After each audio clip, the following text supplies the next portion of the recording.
Hi welcome back to my channel.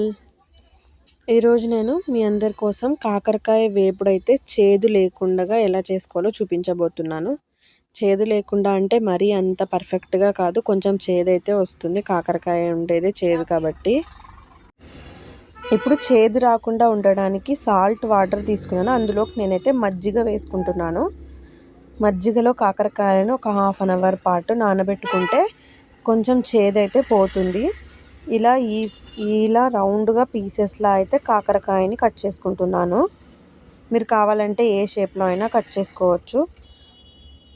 ఇలా మజ్జిగలో అయితే ఒక హాఫ్ అన్ అవర్ పాటు నేను నానబెట్టి, మజ్జిగ అండ్ సాల్ట్ కూడా ఉంది ఇందులో, సాల్ట్ వాటర్ కూడా, దానిలో ఒక హాఫ్ అన్ అవర్ అయిన తర్వాత ఇలా వాటర్ అన్ని తీసేసుకుంటున్నాను. వాటర్లో నుంచి కాకరకాయ అయితే తీసేసుకుంటున్నాను.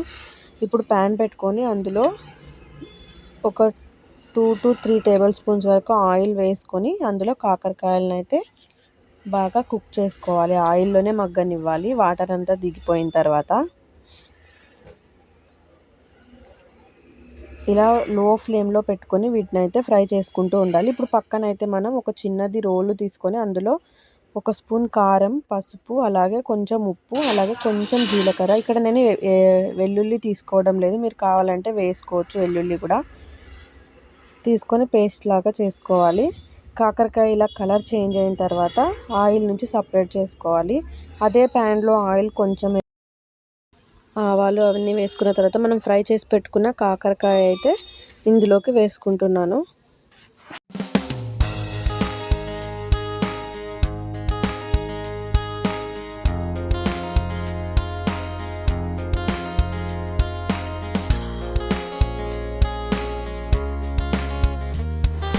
బెల్లం ముక్క అయితే వేసుకుంటున్నాను. కొంచెం స్వీట్ అనిపిస్తుంది, కొంచెం చేదు కూడా తగ్గినట్టు అనిపిస్తుంది.